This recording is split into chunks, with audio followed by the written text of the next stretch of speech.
నమస్తే అండి. నమస్తే అండి. రోజా పులుపు మాటలు, పులుపు అంటే పులుపు కాదు, అది బలుపు యాక్చువల్ గా. చూడండి ఎలా మాట్లాడుతుందో. దీని మీద చాలా ఉంది, రోజా గురించి చాలా మాట్లాడాల్సింది చాలా ఉంది. సరే, ఒక రోజు అంటే every dog have its own day అంటారు. ప్రతి కుక్కకి ఒక రోజు వస్తుంది అంటారు. సో ఈ కుక్కకు కూడా ఒక రోజు వచ్చే పరిస్థితి ఉంది తొందరలోనే. ఒక్కసారి వినిపిస్తాను చూడండి.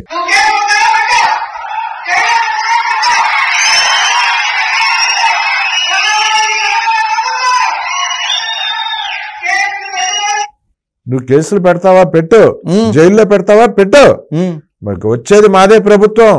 ఏంటండి ప్రభుత్వం వచ్చేది, ఏంటండి మాట్లాడుతుంది? ప్రభుత్వం వచ్చేది రాంది పక్కన పెడదాం సార్. ప్రభుత్వం వచ్చేది రాంది ఏమకి స్పష్టంగా అర్థమైపోయింది. ఆల్రెడీ పేరు నాని పరారులో ఉన్నాడు, స్వయం సతీమణితో సహా, పెళ్ళంతో సహా. అయితే ఇలాగే మాట్లాడేవాడు ఆయన కూడా, ప్రెస్ మీట్లు పెట్టి రోజు ప్రెస్ మీట్ పెట్టి తలా తోక లేకుండా మాట్లాడుతూ ఉంటది. ఎప్పటి నుంచో అందరికి తెలిసిందే ఈ ఐరన్ లెగ్. అయితే పేరు నాని సొంత కులాన్ని బేస్ చేసుకొని పవన్ కళ్యాణ్ గారి పైన అంత అసహ్యంగా చెప్పు చూపిస్తా మాట్లాడుతూ ఉంటాడు, వెట్టకారంగా మాట్లాడుతూ ఉంటాడు. మనం చూస్తే కాకినాడ ఏదైతే పోర్టు విషయంలో పవన్ కళ్యాణ్ గారు అక్కడికి పోయినాక సీజ్ ద షిప్ అని ట్విట్టర్ లో ఇండియా మొత్తం ట్రెండ్ అయింది, నెంబర్ 1 లో ఉన్నారు. సీజ్ ద షిప్ అనే వర్డ్ మొత్తం ఇండియా అంతా ట్రెండ్ అయింది. అయితే ఆ మరుసటి రోజు ఈయన వచ్చి పేరు నాని కౌంటర్ చేస్తా వెట్టకారంగా ఎన్ని జోడించి మాట్లాడుతున్నారు. సార్ వీళ్ళ ప్లాన్ అంతా ఎట్లా ఉంటుందంటే, దొంగే దొంగ దొంగ దొంగ అన్నట్టు ఒక దొంగతనం చేసి ఎదురోడి పైన అద్దో దొంగ అంటాడు. అంటే నా దొంగతనం అంతా కనిపించదు, అది కనిపించదు. అది వాళ్ళ ఒక మాస్టర్ ప్లాన్. అదేదో సినిమాలో నేను చూశాను, ఒక మర్డర్ జరుగుతుంది, పోలీసులు వచ్చి బాడీని తీసి అక్కడంతా ఫోరెన్సిక్ వాళ్ళ టీమ్ ని తీసుకొచ్చి డాగ్స్ ని తీసుకొచ్చి అంతా చేస్తా ఉంటారు.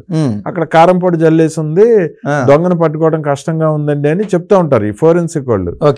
ఆ చంపినోడు ఆ జనాలు గుమ్మిగూడి ఉంటారు కదా, ఆ జనాల్లోనే వచ్చి చూస్తా ఉంటాడు ఈ పోలీసులు ఏం చేస్తున్నారు, ఎవరని తెలుస్తున్నారు, ఎవరని పట్టుకోబోతున్నారు, అక్కడే ఉంటాడు. చూడటాక ఆడు వచ్చి అక్కడే నిలబడి ఉన్నాడు, పరారులో ఉన్నాడు. నేను తమిళ డబ్బింగ్ సినిమాలో చూసా. అలాగే పేరు నాని కూడా అది. ఇప్పుడు ఆయన చేసిన దొంగతనం బయట పడినా కూడా ఏదైనా మాట్లాడేదానికి ఉంటుందేమో అని ఒక ప్లాన్ వేసుకొని పబ్లిక్ గా మాట్లాడినాడు. నేను ధైర్యంగా గట్టిగా మాట్లాడినప్పుడు నా దొంగతనం ఎవరికి అర్థం కాదు. ఆ మాస్టర్ ప్లాన్ పేరు నాని చేశాడు. అయితే ఆయన ఏదైతే 3508 బస్తాలు దొంగవరానైనా దీనికి లెక్క పత్రం లేదు, మాయమైపోయింది అని చెప్పి ఈ యొక్క సిఐడి వాళ్ళు పోలీసు వాళ్ళు కనుక్కున్నారు. కనుక్కుంటే దొంగతనం చేయనప్పుడు పబ్లిక్ లోకి వచ్చి నిన్న మొన్న ఏదో అయిన దానికి కాదానికి రోడ్లపైకి వస్తామని చెప్పి ఈ మాదిరి పులుపు మాటలు మాట్లాడుతూ ఉన్నారు కదా, బలుపు మాటలు.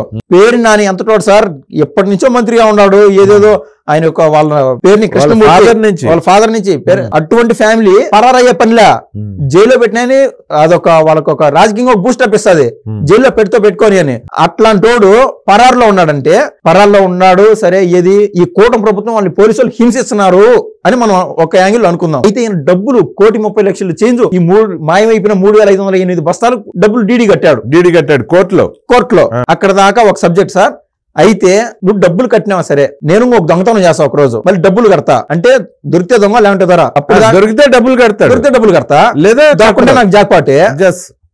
ఆ యాంగిల్లో ఉన్నాడు. అయితే చేసిన దొంగతనాన్ని ఎక్కడైతే సర్కిల్ గీసి చట్టం పరిధిలో నాకు శిక్షించకుండా అంటే అట్లాంటి వాళ్ళు లక్షల మంది తయారైపోతారు, అందరికీ చేస్తారు. ఇంకా అవును, అవిసులుబాటే. అంటే క్లియర్ కట్ గా నేను తప్పు చేశాను అని వాడికి అర్థమైపోయింది, ఒప్పుకున్నట్టే జరుగుతా ఉన్నది. సరేలేనైనా పిల్లి కళ్ళు మూసుకొని పాలు తాగుతా ఉన్నట్టు తప్పించుకున్నాను అని అనుకున్నాడు.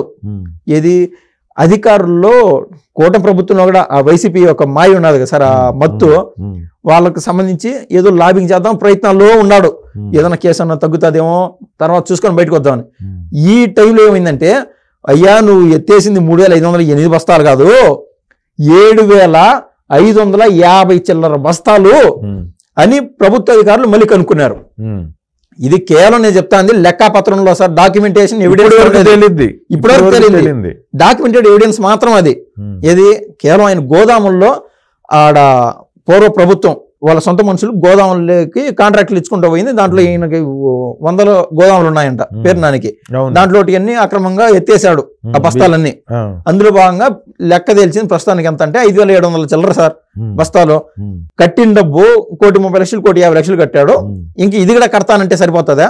అక్రమంగా ఈయన దాపెట్టిన గోదాములు కదా సార్, 1000 టన్నులు తరలించిన దాంట్లో ఈయన ప్రథమ ముద్దాయి. అది కేసు క్లియర్ గా ఎంత అనేది పోలీసులు తేల్చాలా, ఆయన చట్టం పరిధిలో శిక్షింపబడాలా. ఆల్రెడీ ఈయన మాయం చేసిన బస్తాలు సౌత్ ఆఫ్రికా కూడా చేరిపోయినాయి. ఎప్పుడో సారి ప్రభుత్వం 5 ఏళ్ళు నింది. ఏమండి, పేదోళ్ళు తినాల్సిన బియ్యం పేదవాడి నోటి దగ్గర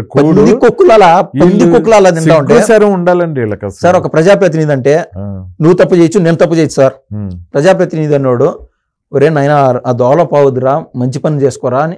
ఏది చట్టము, న్యాయము, లాయర్లు, జడ్జిలు కాదు, మనం ఎన్నుకోబడిన ప్రజాప్రతినిధి ఒక తండ్రి మాదిరం, అన్న మాదిరం మనకు ఒక మంచి చెప్పాలా. అది ఏ స్థాయిడైనా ఎమ్మెల్యే కావచ్చు, జెడ్పీటీసీ కావచ్చు, ఎంపీటీసీ కావచ్చు, మనం ఎన్నుకోబడినాడు. ఓడు ఆ రూట్లో లేదు, ఓడిని మనం డిక్టేటర్ చేస్తున్నాం. ఆ విధంగా వ్యవహరిస్తున్నారు. అదే విధంగా వైసీపీలో చాలా మంది ఆ విధంగా వ్యవహరించిన వాళ్ళు ఈ రోజు బొక్కలోకి వెళ్తానే ఉన్నారు, పరారులో ఉన్నారు. ఏదన్నా గుడ్డిలో మెల్ల అన్నట్టు ఏదన్నా శిక్ష తగ్గుతాదేమో పరారుకి మొదలు పెట్టేస్తున్నారు. ఆయన చూసి కూడా ఏం ఒక సిగ్గు రాకుండా ఉంటే ఆ దేవుడు, అమ్మో దేవుడు అంటున్నా సార్, ఇది మరీ పొరపాటు. దేవుడితో చెలగాటం ఆడింది, దేవుడితో చెలగాటం ఆడింది. ఆడ మాట్లాడే శుద్ధపోస దేవుడితో చెలగాటం ఆడింది సార్. సాక్షాత్తు నగిరి కదా, ఆ తిరుమలకి కొడితే గంట కాదు 40 నిమిషాల లోపు ఇది అలిపిరికి చేరొచ్చు అని చెప్పి ఆమెకు జగన్మోహన్ రెడ్డి గారు మంచి పోస్ట్ ఇచ్చాడు. అక్కడ టికెట్లు అమ్ముకోవడం మొదలు పెట్టింది. 100 కోట్లు సంపాదించేసింది సార్. దాంతో మనం చూస్తే అర్థం అవుతుంది. బెంగళూరులో 100 ఎకరాలు కొనిండదు భూములు బంగారు. పబ్లిక్ గా ఓపెన్ స్టేట్మెంట్ ఏమైనా పెద్ద టీవీలోకి వచ్చి చెప్పింది. BMW కార్లు. అదే సార్, అదే నేను అనుభవుతున్నాను. పెద్ద టీవీలోకి వచ్చి స్పష్టంగా చెప్పింది, రికార్డెడ్.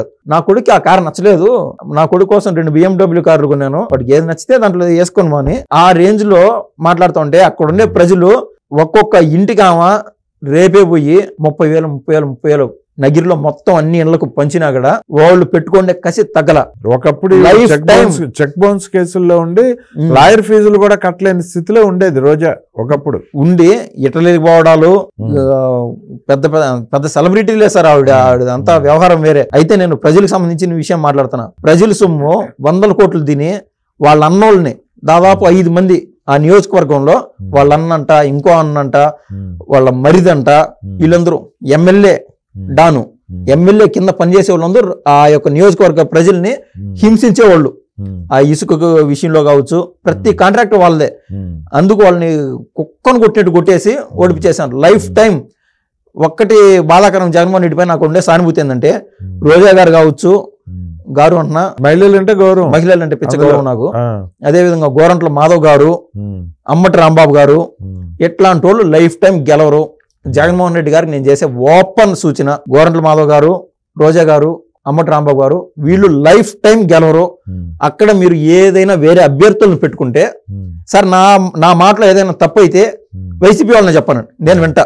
నా మాటలో తప్పు అయితే వాళ్ళ మేలుగారే చెప్తున్నా సార్. మిగిలిన వాళ్ళు వాళ్ళ పనులు చేసుకున్నారు రాజకీయం కాబట్టి. అసలు పేర్ని నాని మొన్నటి వరకు అలా మాట్లాడిన పేర్ని నాని ఈ రోజు పరారీలో ఉన్నాడు, యాంటిసిపేటరీ బెయిల్ కోసం కోర్టులో వేసుకున్నాడు. అవును. రోజా ఇప్పుడు మరుగుతుంది. ఈ వ్యవహారం అంతా పబ్లిక్ చూసింది. ఏదైతే వీడు మాట్లాడినారో అక్కడ దాదాపు 150 మంది జమ చేయించుకుంది మనుషుల్ని. రోజక్క అని అనిపించుకునేది. ఇది పబ్లిక్ లోకి వచ్చినప్పుడు పబ్లిక్ ఇంట్రెస్ట్ బట్టి ప్రభుత్వం కూడా నడుస్తూ ఉంటుంది. ఒక్కొక్క టోకన్ బట్టి వ్యవహారం మారుతా వస్తుంది. వీళ్ళ ఈ టోకన్ దగ్గరలో ఉండాలి. ఓకే, నేను ఓపెన్ గా చెప్తున్నా. అంటే నా మాట తప్పకూడదు, ఇంకా స్ట్రైట్ గా చెప్తున్నా.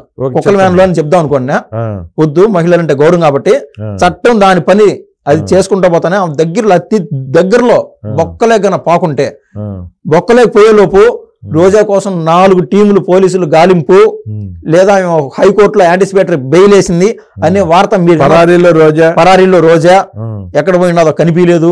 ఇట్లాంటి వార్తలు కన్నా మీరు అతి త్వరలో చూడకుంటే నేను ఇంకా నా వృత్తికి నేను వదిలేస్తాను. సో వాటి మీద త్వరలో మనం వీడియో కూడా చేస్తా ఉంటారు. చేస్తాం, పక్క కాన్ఫిడెంట్, 100% కాన్ఫిడెంట్. రోజా పరారీలో ఉంది, పోలీసుల వేట. ఓకే అండి, థ్యాంక్ యూ అండి, ధన్యవాదాలండి.